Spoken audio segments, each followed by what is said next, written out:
मार्गशीर्ष माह यानी अग्रहण माह के कृष्ण पक्ष की एकादशी को उत्पन्ना एकादशी या उत्पत्ति एकादशी के नाम से जाना जाता है।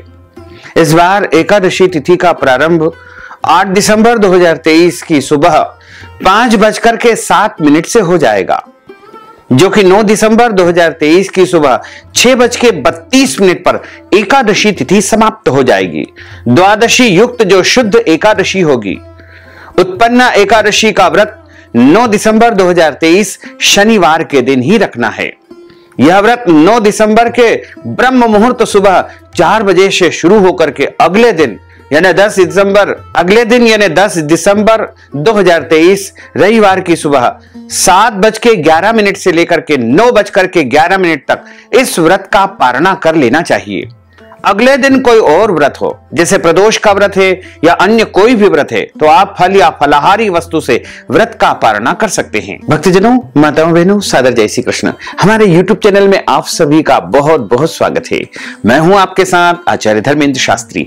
आज हम आपको बताने जा रहे हैं कि इस बार उत्पन्ना एकादशी, उत्पत्ति एकादशी माता का जो जन्म है वो कब है तथा एकादशी व्रत आपको कब रखना चाहिए। विष्णु एकादशी गीता तुलसी विप्रोधे नवः असारे दुर्ग संसारे षटपदी मुक्तिदायिनी। अर्थात भगवान श्री हरि विष्णु जी का पूजन करना, एकादशी का व्रत रखना, गीता जी का पाठ करना, तुलसी जी का पूजन एवं दर्शन करना, ब्राह्मण देवताओं की सेवा करना, उनको दान करना, उनको भोजन करवाना, गौ माता की रक्षा एवं सेवा करना, ये 6 कार्य इस कठिन संसार सागर को पार करने हेतु मुक्तिदायक बताए गए हैं।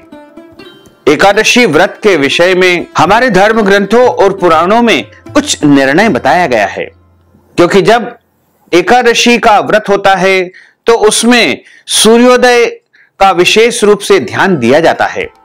विष्णु पंचक के नियम के अंतर्गत सभी वैष्णवों को इन नियमों का पालन अनिवार्य रूप से करना चाहिए। एकादशी 2 प्रकार की होती है। एक प्रकार होता है संपूर्णा, दूसरा होता है विद्धा। संपूर्णा जिस तिथि में केवल एकादशी ही होती है, अन्य किसी तिथि का मिश्रण नहीं होता है, उसे संपूर्णा एकादशी कहा जाता है। विद्धा एकादशी पुनः 2 प्रकार की होती है। एक होती है पूर्व विद्धा और दूसरी होती है पराविद्धा। पूर्व विद्धा का अर्थ होता है दशमी मिश्रित एकादशी को पूर्व विद्धा एकादशी कहते हैं। यदि एकादशी के दिन अरुणोदय काल में यानी सूर्योदय से सूरज निकलने से 1 घंटा 36 मिनट के समय में यदि दशमी का नाम मात्र अंश भी रह गया है, तो ऐसी एकादशी पूर्व विद्या दोष से दोष युक्त होने के कारण हमारे शास्त्रों में वर्जित बताई गई है। यह एकादशी दैत्यों यानी राक्षसों का बल बढ़ाने वाली एकादशी है तथा पुण्यों का नाश करने वाली एकादशी है। पद्म पुराण में वर्णन किया गया है कि वासरम दशमी विधम दैत्यानाम पुष्टिवर्धनम मदीयम नास्ति संदेह सत्यम सत्यम पितामह। दशमी मिश्रित एकादशी दैत्यों के बल को बढ़ाने वाली है, इसमें कोई संदेह नहीं है। पराविद्या जो एकादशी होती है वो द्वादशी मिश्रित एकादशी को पराविद्या एकादशी कहते हैं। पद्म पुराण में इस संदर्भ में लिखा हुआ है कि द्वादशी मिश्रिता ग्राह्य सर्वत्र एकादशी तिथि ही, अर्थात द्वादशी मिश्रित एकादशी सर्वदा ही ग्रहण करने योग्य है। इसलिए भक्तों को पराविद्या एकादशी ही हमेशा करनी चाहिए। ऐसी एकादशी का पालन करने से भक्ति में पुण्य में वृद्धि होती है। दशमी मिश्रित एकादशी से पुण्य का क्षय होता है, यानी पुण्य हमारे नष्ट हो जाते हैं। एकादशी व्रत के विषय में पद्म पुराण में एक प्रसंग आता है कि जब भगवान ने वराह का अवतार धारण किया था, भगवान वराह और हिरण्याक्ष का युद्ध चल रहा था। तब भगवान नारायण के बार बार प्रयास करने पर भी हिरण्याक्ष का वध नहीं हो पा रहा था। तब ब्रह्मा जी ने भगवान नारायण से प्रश्न किया कि हे प्रभु, यह असुर तो आपकी दृष्टि मात्र से मृत्यु को प्राप्त हो जाना चाहिए, लेकिन ऐसा क्यों नहीं हो रहा है? इसे आप मार क्यों नहीं पा रहे हैं? तब भगवान बोले कि ब्रह्मा जी, शुक्राचार्य की माया से मोहित होने से कुछ ब्राह्मण दशमी युक्ता एकादशी का व्रत कर रहे हैं। क्योंकि दशमी के दिन दैत्यों की उत्पत्ति हुई थी और एकादशी के दिन देवताओं की उत्पत्ति हुई थी। इसलिए दशमी मिश्रित एकादशी का व्रत करने से दैत्यों यानी राक्षसों का बल बढ़ता है और एकादशी का व्रत करने से देवताओं का बल बढ़ता है। ब्राह्मणों के दशमी विद्या एकादशी का व्रत करने से इस दैत्य का बल बढ़ रहा है और यह मृत्यु को प्राप्त नहीं हो पा रहा है। जो मनुष्य दशमी युक्ता एकादशी का व्रत करता है उसके अंदर आसुरी शक्ति की वृद्धि होती है। कलयुग में सब लोग मोहित होकर के दशमी विद्या एकादशी का व्रत करेंगे, इसलिए दुनिया में अशांति बनी रहेगी। जब सीता जी को लक्ष्मण जी वाल्मीकि ऋषि के आश्रम में छोड़ करके आए थे, तब सीता जी ने वाल्मीकि ऋषि से पूछा कि हे ऋषिवर, मैंने अपने जीवन में कभी भी कोई पाप कर्म नहीं किया है, सदैव पतिव्रता रही, पति की सेवा की, फिर भी मेरे जीवन में इतने सारे कष्ट और संकट क्यों आए? तब वाल्मीकि जी ने सीता माता को जवाब दिया था कि आपने अपने कभी पूर्व जन्म में दशमी विद्या यानी दशमी युक्त एकादशी का व्रत किया था, उसी दिन भगवान की पूजा की थी। उससे आपके पुण्य नहीं बल्कि आपके पापों में वृद्धि हुई है।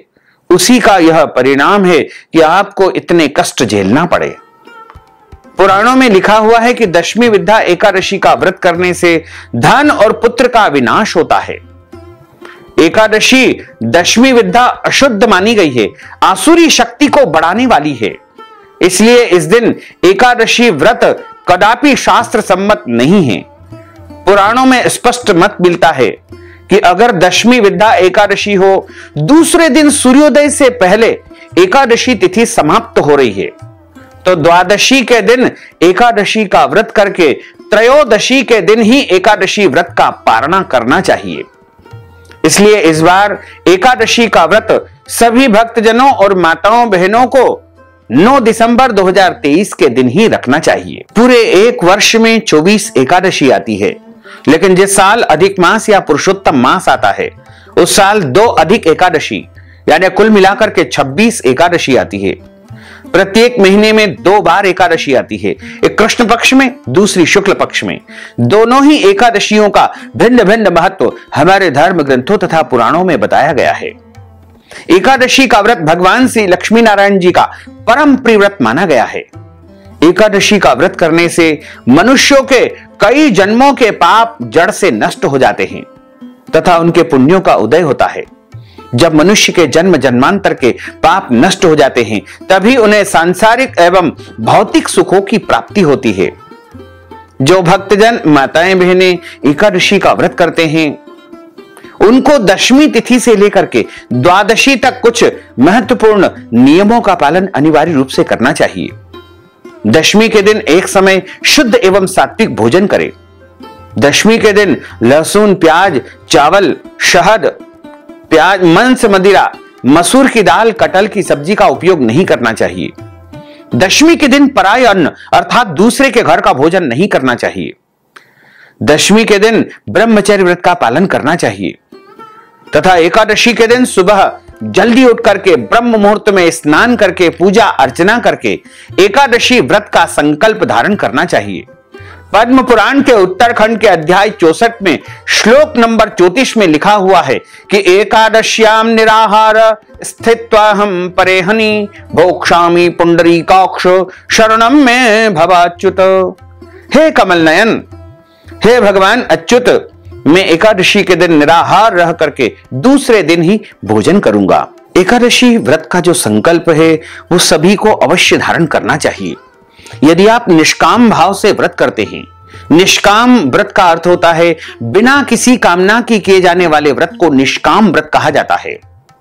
और यदि आप सकाम भाव से व्रत करते हैं, कोई कामना लेकर के, इच्छा लेकर के व्रत धारण करते हैं, उसे सकाम व्रत कहा जाता है। दोनों ही परिस्थिति में आपको एकादशी व्रत का संकल्प अवश्य धारण करना चाहिए। जब हम एकादशी व्रत का संकल्प धारण करें तो एक आसन के ऊपर बैठ करके अपने सामने शुद्ध घी का दीपक प्रज्वलित करें, धूप बत्ती लगाएं तथा पूजन की थाली में रोली, चंदन, अक्षत अक्षत के स्थान पर जौ और तिल रख करके, पूजा की सुपारी और तुलसी पत्र और कुछ दक्षिणा पैसे रख करके, शुद्ध जल रख करके एकादशी व्रत का संकल्प धारण करना चाहिए। व्रत का संकल्प धारण करने के लिए हाथ की मुद्रा को इस प्रकार रखे और हाथ के मध्य भाग में सबसे पहले जल रखे, तुलसी जी का पत्ता रखे, सुपारी रखे, पैसे रखे, अक्षत के स्थान पर जौ या तिल रखे और जल रख करके आपको संकल्प करना चाहिए। 3 बार आप बोलिएगा ओम विष्णवे नमः, ओम विष्णवे नमः, ओम विष्णवे नमः। ओम तिथिर्विष्णु स्थावरो नक्षत्रम विष्णुरेव च योगश्च करणं विष्णुः सर्वं विष्णुमयं जगत। ओम विष्णुर्विष्णुर्विष्णुः श्रीमद्भगवतो महापुरुषस्य विष्णोर आज्ञेयः प्रवर्तमानस्य अद्य श्री ब्रह्मणोन्हि द्वितीय अपराधे श्री श्वेतवाराह कल्पे वैवस्वत मन्त्रे अष्टाविंशतितमे कलियुगे कलि प्रथम चरणे भूर्लोके भारतवर्षे भरतखंडे जम्बूद्वीपे आर्यावर्तांतर्गत ब्रह्मवर्तेक देशे अवंतिकायां विशाला क्षेत्रे मध्य प्रदेशे भोपाल नगरे ही संवत 2080 मासानां मासे पुण्य पवित्र मासे मार्गशीर्ष मासे शुभैः कृष्ण पक्षैः अद्यायः एकादश्यायां तदुपरांत द्वादश्यायां पुण्यतिथ्योः अद्य दिवसे मंदवासरान्वितायां चित्रा दिवस नक्षत्रैः तुला राशिस्ते श्री चंद्रैः वृश्चिक राशिस्ते श्री सूर्यैः मेष राशिस्ते श्री देवराज गुरु शेषेषु ग्रहेषु यथा यथम राशि स्थान स्थितसु एवं ग्रह गुण गण विशेषण विशिष्टायां शुभ पुण्य तिथोः। आप सब बोलिएगा मम आत्मनः श्रुति स्मृति पुराणोक्त वेदोक्त फल प्राप्त्यर्थम संकल्पित कामना संसिद्ध्यर्थम लोके सभायां राजद्वारे व्यापारे कृषि कार्ये सेवा कार्ये यश विजय लाभादि प्राप्त्यर्थम यह जन्मनि जन्मांतरे वा सकल दुरितोपशमनार्थम आदि देविक आदि भौतिक आध्यात्मिक त्रिविध तापोपशमनार्थम वात पित्त कफ जन दोष परिहारार्थम आदित्याद्यावाहित नवग्रह देवताः प्रसन्नार्थम सर्व देवताः प्रसन्नार्थम दश विधि लक्ष्मी प्राप्त्यर्थम बहुविध लक्ष्मी प्राप्त्यर्थम सर्वविध लक्ष्मी प्राप्त्यर्थम अप्राप्त लक्ष्मी प्राप्त्यर्थम प्राप्त लक्ष्म्यौश्चिरकाल संरक्षणार्थम सकल मनच्छित कामना संसिद्ध्यर्थम अद्य दिवसे ही उत्पन्ना एकादश्यायां व्रत कर्माहम करिष्ये। इस प्रकार संकल्प प्रभु को समर्पित करने के बाद हाथ जोड़ करके प्रभु से प्रार्थना करे, निवेदन करे कि हे भगवान, आज हम उत्पन्ना एकादशी का व्रत धारण करने जा रहे हैं। आप हमें पूरी शक्ति एवं सामर्थ्य प्रदान करें कि सभी नियमों का पालन करते हुए पूरे विधि विधान से हम उत्पन्ना एकादशी का व्रत धारण कर सके तथा आपकी कृपा एवं आपके आशीर्वाद को प्राप्त कर सके। इस प्रकार आपका एकादशी व्रत आरंभ हो जाएगा। एकादशी व्रत जिस दिन किया जाता है उस दिन चावल का उपयोग बिल्कुल भी नहीं करना चाहिए। भोजन में या पूजन में किसी भी तरह से चावल का उपयोग नहीं करना चाहिए तथा इस दिन सूर्य भगवान को अर्घ्य प्रदान करे, माता पिता को प्रणाम करे, तुलसी जी का पूजन एवं दर्शन करे, तुलसी जी के यहाँ दीपक लगाएं, गौ माता का पूजन करे तथा एकादशी के दिन किसी भी मनुष्य को अन्न का सेवन बिल्कुल नहीं करना चाहिए। इस दिन केवल और केवल फलाहार करे। सर्वोत्तम फलाहार गाय का दूध एवं फल बताए गए हैं। इसके अलावा सूखा मेवा, ड्राई फ्रूट्स, मखाने इत्यादि, मूंगफली दाना, साबूदाना और अन्य समस्त फलों को शुद्ध फलाहार की श्रेणी में माना गया है।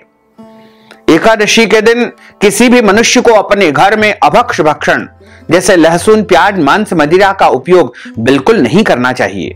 झूठ न बोले, क्रोध न करे, लड़ाई झगड़ा एवं वाद विवाद बिल्कुल न करे। ब्रह्मचर्य व्रत का पालन करना चाहिए। दाढ़ी कटिंग या शेविंग नहीं करवाना चाहिए। किसी का भी अपमान या अनादर बिल्कुल न करे, क्योंकि ईश्वर अंश जीव अविनाशी, प्रत्येक प्राणी में ईश्वर का वास माना गया है। दिन में सोना नहीं चाहिए तथा रात्रि में जागरण करें। पूजन पाठ विशेष रूप से एकादशी के दिन करना चाहिए। यदि आपके घर में ठाकुर जी का, बाल गोपाल जी का, भगवान लक्ष्मी नारायण जी का विशेष पूजन होता है तो आप अपनी परंपरा के अनुसार करें। अन्यथा एक चौकी के ऊपर पीला कपड़ा बिछा करके मध्य में भगवान के स्वरूप को, विग्रह को स्थापित करके उनका पूजन करे, कलश का पूजन करे, भगवान की आरती उतारे और अनेक प्रकार के नैवेद्यम यानी भोग तैयार करके भगवान को भोग लगाएं तथा ब्राह्मण देवता के मुख से ही एकादशी व्रत कथा आपको सुनना चाहिए। कथा सुनने के बाद ब्राह्मण देवता को यथाशक्ति दक्षिणा अवश्य प्रदान करना चाहिए। अगले दिन जब हम व्रत का पारणा करते हैं उस समय ब्राह्मण भोजन करवाने का भी विधान बताया गया है। यदि आप ब्राह्मण भोजन नहीं करवा पाते हैं तो ऐसी परिस्थिति में आप ब्राह्मण देवता को आटा, दाल, चावल, सीधा सामग्री प्रदान करके एकादशी व्रत का पूरा पुण्य प्राप्त कर सकते हैं। यदि सामग्री भी नहीं दे सकते हैं तो एकादशी व्रत के निमित्त आप नगद धन राशि भी यदि ब्राह्मण देवता को प्रदान कर देंगे तो भी आपको एकादशी व्रत का पूरा पुण्य प्राप्त हो सकेगा।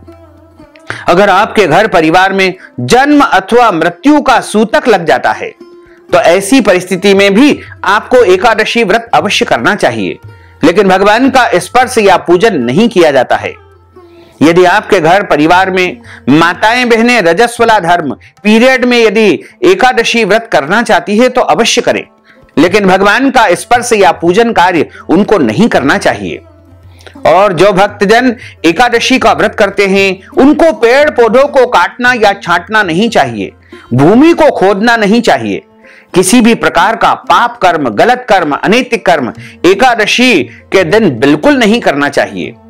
एकादशी के दिन जितना हो सके भगवान नाम का संकीर्तन करें, प्रभु के भजन करें और पवित्र स्तोत्रों का पाठ करना चाहिए। इस बार उत्पन्ना एकादशी का व्रत 9 दिसंबर 2023 शनिवार के दिन है और इस व्रत का पारणा यानी व्रत खोलने का जो समय रहेगा वो 10 दिसंबर 2023 की सुबह 7:11 से लेकर के सुबह 9:11 तक रहेगा। इस दिन आपको ब्रह्म मुहूर्त में उठ करके स्नान आदि करके व्रत का पारणा कर लेना चाहिए। एकादशी के दिन तुलसी माता का पूजन करें, केले का वृक्ष का भी पूजन अर्चन करना चाहिए। पीले फूल, तुलसी पत्र, पंचामृत इत्यादि से भगवान नारायण का पूजन अर्चन किया जाता है तथा एकादशी के दिन सुबह और शाम के समय भगवान के विशेष नामों का उच्चारण करना चाहिए। उत्पन्ना एकादशी के दिन माता एकादशी का जन्म हुआ था, इसलिए इस दिन मां एकादशी की पूजा करना भी विशेष शुभ माना जाता है। इसके साथ ही जो कोई इस दिन देवी एकादशी की पूजा करके उनकी आरती करता है उसे अपने पिछले जन्मों से के जो पाप होते हैं उनसे छुटकारा मिल जाता है। इसके अलावा यह भी कहा जाता है कि अगर आप ये व्रत रखते हैं तो आपको धर्म, अर्थ, काम और मोक्ष पद की प्राप्ति होती है। एकादशी के दिन दान करने पर 1000 गायों के दान से भी अधिक पुण्य फल प्राप्त होता है, इसलिए एकादशी के दिन दान पुण्य अवश्य करना चाहिए। एकादशी के दिन जितना हो सके सत् कार्य करे, पुण्य कार्य करे, अधिक से अधिक भगवान का नाम संकीर्तन आपको करना चाहिए। अब हम आप सभी को उत्पन्ना एकादशी की दिव्य और ज्ञानमयी कथा सुनाने जा रहे हैं। बोलिए लक्ष्मी नारायण भगवान की जय। गुरुर् ब्रह्मा गुरुर्विष्णु गुरुर्देवो महेश्वरा गुरु साक्षात् परब्रह्म तस्मै श्री गुरुवे नमः। श्री अखंड मंडलाकारं व्याप्तं येन चराचरं तत्पदं दर्शितं येन तस्मै श्री गुरुवे नमः। कृष्णाय वासुदेवाय हरये परमात्मने प्रणतः क्लेशनाशाय गोविन्दाय नमो नमः। वसुदेव सुतं देवं कंसचाणूरमर्दनं देवकी परमानंदं कृष्णं वंदे जगद्गुरुं। जय जय श्री राधा रमण, जय जय नवल किशोर, जय गोपी चित चोर प्रभु, जय जय माखन चोर। मात मेरी श्री राधिका, पिता मेरे घनश्याम, इन दोनों के चरणन में मेरा बारंबार प्रणाम, मेरा बारंबार प्रणाम, मेरा बारंबार प्रणाम। मोहिनी मूरत श्याम की वो मन रही समाय, जो मेहंदी के पात में लाली रही समाय। धन यौवन एक दिन उड़ जाएंगे जैसे उड़े कपूर, मन मूरख तू राम भज क्यों चाटे जगधूर। राम कृष्ण दो एक है अंतर नहीं निमेष, इनके नयन गंभीर है उनके चपल विशेष। राधे तू बड़ भागिनी कौन तपस्या कीन, तीन लोक तारण प्रभु सो तेरे अधीन। बोलिए श्री वृंदावन बिहारी लाल की जय। करार विंदे न पदार विंदम मुखार विंदे न विनिवेशयन्तिम वटस्य पत्रस्य पुटेश यानम बालम मुकुंदम मनसा स्मरामि बालम मुकुंदम मनसा स्मरामि। बरह पीडम नटवर वपुः कर्णयोः कर्णिकारम बिभ्रद्वास कनक कपीशम वैजयंतीम च मालाम रंध्रान वेणोर्धर सुधया पूरयन् गोपवृन्दैः वृंदारण्यम स्वपदरमणम प्राविशत गीत कीर्तिः। कस्तूरी तिलकम ललाट पटले वक्षस्थले कौस्तुभम नासाग्रे वरमोक्ति कंकरतले वेणुः करे कंकणम सर्वांगे हरिचंदनम सुललितम कंठे च मुक्तावलिम गोप स्त्री परिवेष्टितो विजयते गोपाल चूड़ामणिम फूलेन्दीवर कांतिमिंदु वदनम बरहावतन सप्रियम श्रीवत्सांकमुदार कौस्तुभधरम पीतांबरम सुंदरम गोपीनां नयनोत्पलार्चित तनुम गोगोपसंघावृतम गोविंदम कलवेणुवादन परम दिव्यांग भूषणम भजे। बोलिए श्री लक्ष्मी नारायण भगवान की जय। श्री वृंदावन बिहारी लाल की जय। श्री गोपाल कृष्ण भगवान की जय। श्री द्वारकाधीश भगवान की जय। श्री गिरिराज धरण की जय। श्री गोवर्धन नाथ भगवान की जय। श्री बालकृष्ण लाल की जय। श्री श्याम सुंदर यमुने महारानी की जय। जगत गुरु श्री वल्लभाधीश की जय। श्री गोसाई जी परम दयाल की जय। श्री गुरुदेव की जय। लाडले लाल की जय। आज के आनंद की जय। एक समय की बात है, नैमिषारण्य क्षेत्र में सोनकादिक 88,000 ऋषि बैठे हुए हैं तथा सूत जी महाराज उनको विभिन्न पुराणों की कथा सुना रहे हैं। तब सोनकादि ऋषियों में से एक ऋषि पूछते हैं कि हे ऋषिवर, कृपा करके हमें यह बताइए कि एकादशी माता का जन्म कैसे हुआ है और एकादशी की उत्पत्ति कैसे हुई है तथा उत्पन्ना एकादशी की व्रत कथा क्या है और इस एकादशी का व्रत करने से कौन कौन से पुण्य फल की प्राप्ति होती है। सूत जी महाराज कहने लगे कि हे ऋषियों, इस व्रत का वृत्तांत और उत्पत्ति प्राचीन काल में भगवान कृष्ण ने अपने परम भक्त राजा युधिष्ठिर से कही थी, वही मैं तुमसे कहता हूं। एक समय राजा युधिष्ठिर ने भगवान श्री कृष्ण को प्रणाम करके उनसे प्रश्न किया था कि एकादशी व्रत की विधि क्या है, किस प्रकार से किया जाता है और उसका क्या फल प्राप्त होता है। उपवास के दिन जो क्रिया की जाती है आप कृपा करके मुझसे कहिए। यह सुनकर के श्री कृष्ण कहने लगे कि हे राजन, मैं तुमसे एकादशी व्रत के महात्म्य के संबंध में सुनाता हूं। एकादशी की उत्पत्ति कैसे हुई यह भी तुमको मैं बताता हूं। सर्वप्रथम हेमंत ऋतु में मार्गशीर्ष माह में कृष्ण पक्ष में एकादशी का व्रत आरंभ किया जाता है। दशमी को सायंकाल भोजन के बाद अच्छी प्रकार से दातुन करें ताकि अन्न का अंश मुंह में न रह जाए। रात्रि को भोजन कदापि न करे, अधिक न बोले। एकादशी के दिन प्रातः 4 बजे उठ करके सबसे पहले व्रत का संकल्प धारण करें। इसके बाद शौच आदि से निवृत्त होकर के शुद्ध जल से, पवित्र जल से जो है स्वयं को पवित्र करे। व्रत करने वाला चोर, पाखंडी, परस्त्रीगामी, निंदक, मिथ्याभाषी तथा किसी भी प्रकार के पापी से बात न करे।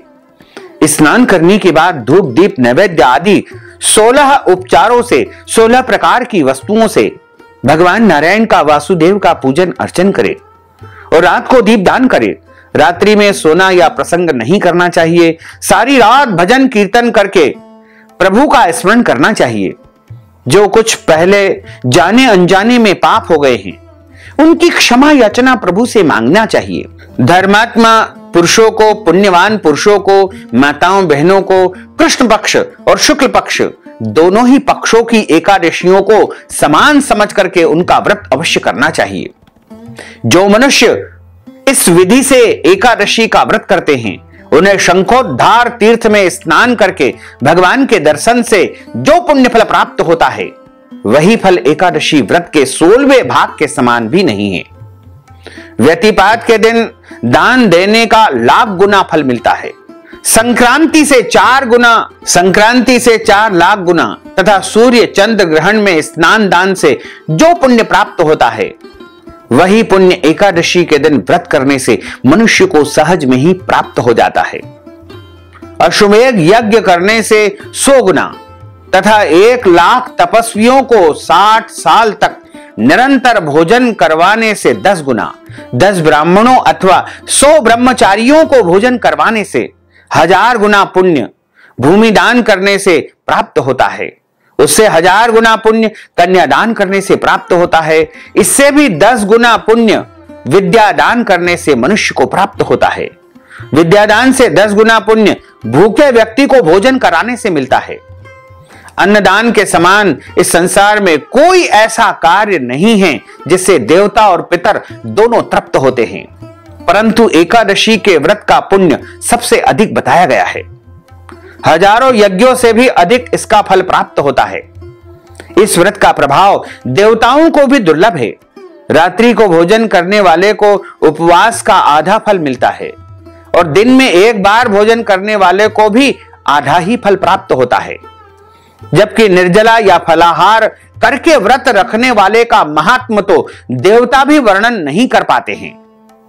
राजा युधिष्ठिर कहने लगे कि हे भगवान, आपने हजारों यज्ञ और लाख गोदानों को एकादशी व्रत के बराबर नहीं बताया है, सो यह तिथि सब तिथियों में ऐसी श्रेष्ठ कैसे हुई, उत्तम कैसे हुई? यह तिथि सब में बड़ी तिथि कैसे हुई और सभी व्रतों में सबसे बड़ा व्रत राज एकादशी का व्रत कैसे कहलाया? भगवान श्री कृष्ण कहने लगे कि हे राजन युधिष्ठिर, सतयुग में मुर नामक दैत्य उत्पन्न हुआ। वह बड़ा बलवान और भयानक था। उस प्रचंड दैत्य ने इंद्र, आदित्य, वसु, वायु, अग्नि आदि सभी देवताओं को पराजित करके भगा दिया था। तब इंद्र सहित सभी देवताओं ने भयभीत होकर के भगवान शिव से सारा वृत्तांत कहा और बोले कि हे कैलाशपति, मुर दैत्य से भयभीत होकर सब देवता मृत्यु लोक में फिर रहे हैं। तब भगवान शिव ने कहा कि हे देवताओं, तीनों लोकों के स्वामी, भक्तों के दुखों का नाश करने वाले भगवान विष्णु की शरण में आप सभी जाइए। वे ही आप सभी का दुख हरण कर सकते हैं। शिव जी के ऐसे वचन को सुनकर के सभी देवता क्षीर सागर में पहुंचे। वहां भगवान को शयन करते देख करके हाथ जोड़ करके इनकी स्तुति करने लगे। देवताओं द्वारा स्तुति करने योग्य प्रभु, आपको बारंबार प्रणाम करते हैं, आपको बारंबार नमस्कार है। देवताओं की रक्षा करने वाले हे मधुसूदन, आपको बारंबार नमस्कार है। आप हमारी सबकी रक्षा करें। दैत्यों से भयभीत होकर हम सब आपकी शरण में आए हुए हैं। आप इस संसार के कर्ता है, आप इस संसार के पालन करता है, आप इस संसार के माता पिता, उत्पत्ति और पालन करता और संसार का जो है संहार करने वाले हैं। सबको शांति प्रदान करने वाले हैं। आकाश और पाताल भी आप ही है। सबके पितामह ब्रह्मा, सूर्य, चंद्र, अग्नि, सामग्री, होम, आहुति, मंत्र, तंत्र, यंत्र, जप, यजमान, यज्ञ, कर्मकर्ता, भोक्ता आप ही हैं। आप सर्वव्यापक है। आपके सिवा तीनों लोकों में चर तथा अचर कुछ भी नहीं है। आप सच्चिदानंद स्वरूप है। हे भगवान, दैत्यों ने हमको जीत करके स्वर्ग से भ्रष्ट कर दिया है, स्वर्ग से हमको निकाल दिया है और हम सब देवता इधर उधर भागे भागे फिर रहे हैं। आप उन दैत्यों से हम सबकी रक्षा करें। इंद्र के ऐसे वचन को सुनकर के भगवान विष्णु कहने लगे कि हे इंद्र, ऐसे मायावी दैत्य कौन है जिसने सब देवताओं को जीत लिया है? उसका नाम क्या है? उसमें कितना बल है और किसके आश्रय में है तथा उसका रहने का स्थान कहां पर है? यह सब मुझसे कहो। भगवान के ऐसे वचन को सुनकर के इंद्र बोले, भगवान, प्राचीन समय में एक नाड़ी जंग नामक राक्षस था। उसके महापराक्रमी और लोक विख्यात मुर नामक एक पुत्र हुआ।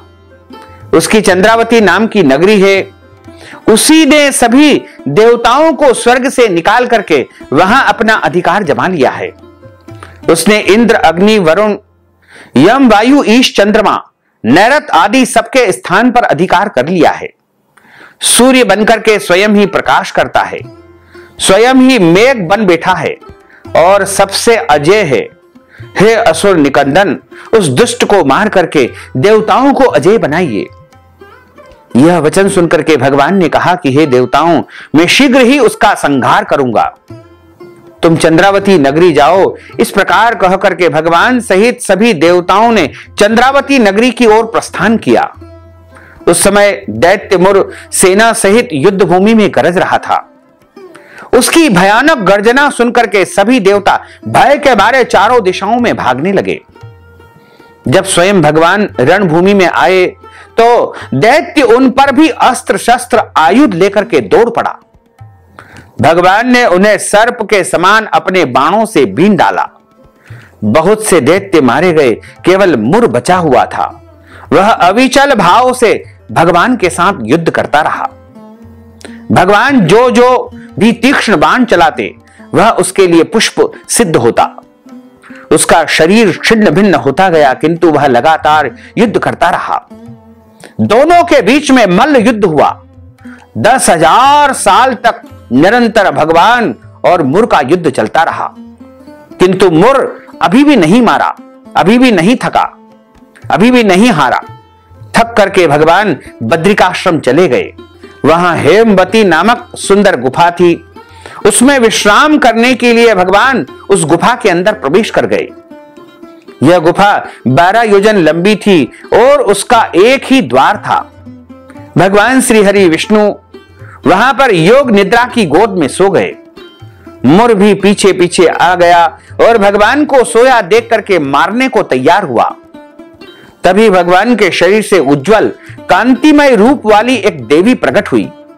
उस देवी ने राक्षस मुर को ललकारा, युद्ध किया और उसे तत्काल मौत के घाट उतार दिया। भगवान श्री हरि जब योग निद्रा की गोद से उठे तो सब बातों को जान करके उस देवी से कहा कि आपका जन्म एकादशी के दिन ही हुआ है, अतः आप उत्पन्ना एकादशी के नाम से पूजित होगी। आपके भक्त वही होंगे जो मेरे भक्त होंगे और सदैव इस संसार में आपका गुणगान होगा, तथा जितने भी व्रत है उसमें सबसे श्रेष्ठ जो व्रत होगा वो एकादशी का ही व्रत होगा। प्रत्येक माह की जो 11वीं तिथि होगी उसकी अधिष्ठात्री देवी आप होगी, तथा जो भक्त आपके नाम का व्रत प्रत्येक माह में 2 बार करेगा उसके जन्म जन्मांतर के पाप जड़ से नष्ट हो जाएंगे तथा उसको पुण्य की प्राप्ति होगी। इस प्रकार एकादशी माता का जन्म मार्गशीर्ष माह के कृष्ण पक्ष की एकादशी तिथि के दिन ही हुआ है और भगवान ने एकादशी को वरदान दिया है। तभी से एकादशी का व्रत सभी भक्तों द्वारा किया जाता है और एकादशी का व्रत करके मनुष्य के करोड़ों जन्मों के पाप नष्ट हो जाते हैं और उनके पुण्यों का उदय होता है। जब पुण्यों का उदय होता है तभी उन्हें सांसारिक और भौतिक सुखों की प्राप्ति होती है। बोलिए एकादशी माता की जय, लक्ष्मी नारायण भगवान की जय। अच्युतम केशवम राम नारायणम कृष्ण दामोदरम वासुदेवम हरे श्रीधरम माधवम गोपिका वल्लभम श्री जानकी नायकम श्री रामचंद्रम भजे। जानकी मनोहरम सर्वलोक नायकम श्री शंकरादि सेवितम पुण्य नाम कीर्तनम श्री राम राम राम राम राम नाम तायकम। रामा कृष्ण वासुदेवा भक्ति मुक्तिदायकम। रामा कृष्ण वासुदेवा भक्ति मुक्तिदायकम। रामा कृष्ण वासुदेवा भक्ति मुक्तिदायकम। हरे राम राम राम हरे हरे। हरे कृष्ण कृष्ण कृष्ण हरे हरे। श्री कृष्ण गोविंद हरे मुरारे। हे नाथ नारायण वासुदेवा, हे नाथ नारायण वासुदेवा, हे नाथ नारायण वासुदेवा, श्री कृष्ण गोविंद हरे मुरारे, हे नाथ नारायण वासुदेवा, हे नाथ नारायण वासुदेवा, हे नाथ नारायण वासुदेवा। बोलिए लक्ष्मी नारायण भगवान की जय, बोलिए श्री वृंदावन बिहारी लाल की जय, श्री गिरिराज धरण की जय, श्री बाल कृष्ण लाल की जय, श्री श्याम सुंदर यमुने महारानी की जय, जगत गुरु श्री वल्लभाधीश की जय, श्री गोसाई जी परम दयाल की जय, श्री गुरुदेव की जय, लाडले लाल की जय, आज के आनंद की जय। अब हम सभी मिलकर के प्रभु की आरती का गायन करेंगे। ओम जय जगदीश हरे, स्वामी जय जगदीश हरे, भक्त जनों के संकट, दास जनों के संकट क्षण में दूर करे। ओम जय जगदीश हरे, जो ध्यावे फल पावे, दुख बिन से मन का, स्वामी दुख बिन से मन का, सुख संपत्ति घर आवे, सुख संपत्ति घर आवे, कष्ट मिटे तन का। ओम जय जगदीश हरे, मात पिता तुम मेरे, शरण गहूँ में किसकी, स्वामी शरण गहूँ में किसकी, तुम बिन और न दूजा, प्रभु बिन और न दूजा, आस करूँ मैं किसकी। ओम जय जगदीश हरे, तुम पूर्ण परमात्मा, तुम अंतरयामी, स्वामी तुम अंतरयामी, पार ब्रह्म परमेश्वर, पार ब्रह्म परमेश्वर, तुम सबके स्वामी। ओम जय जगदीश हरे, तुम करुणा के सागर, तुम पालन करता, स्वामी तुम पालन करता, मैं सेवक तुम स्वामी, मैं सेवक तुम स्वामी, कृपा करो भरता। ओम जय जगदीश हरे, तुम हो एक अगोचर सबके प्राणपति, स्वामी सबके प्राणपति, किस विधा मिला हूँ दयामय, किस विधा मिला हूँ दयामय, तुमको मैं कुमति। ओम जय जगदीश हरे, दीन बंधु दुख हरता, तुम ठाकुर मेरे, स्वामी तुम रक्षक मेरे, अपने हाथ उठाओ, अपनी शरण लगाओ, द्वार पड़ा तेरे। ओम जय जगदीश हरे, विषय विकार मिटाओ, पाप हरो देवा, स्वामी पाप हरो देवा, श्रद्धा भक्ति बढ़ाओ, श्रद्धा प्रेम बढ़ाओ, संतन की सेवा। ओम जय जगदीश हरे, तन मन धन सब कुछ है तेरा, स्वामी सब कुछ है तेरा, तेरा तुझको अर्पण, तेरा तुझको अर्पण, क्या लागे मेरा। ओम जय जगदीश हरे, पूर्ण ब्रह्म की आरती जो कोई नर गावे, स्वामी जो कोई नर गावे, कहत शिवानंद स्वामी, जपत हर हर स्वामी, मन वांछित फल पावे। ओम जय जगदीश हरे, जय जगदीश हरे, स्वामी जय जगदीश हरे, मोहन जय जगदीश हरे, भक्त जनों के संकट, दास जनों के संकट, बंसी वाला दूर करे। ओम जय जगदीश हरे, कर्पूर गौरम करुणावतारम संसार सारम भुजगेंद्रहारम, सदा वसंतम हृदयारविंदे भवम भवानी सहितम नमामि। मंदारमालांकुलितालकाये कपालमालांकितशेखराये, दिव्यांबराये च दिगंबराये, नमः शिवाये च नमः शिवाये। आरार्तिक्यं समर्पयामि, नमो नमः। अथ मंत्र पुष्पांजलि हरि ओं वा यज्ञेन यज्ञमय जंत देवास्तानि धर्माणि ब्रह्माण्यासन्न तेह नाकं महिमानः सचंत्रेत्र पूर्वे साध्याः सन्ति देवाः।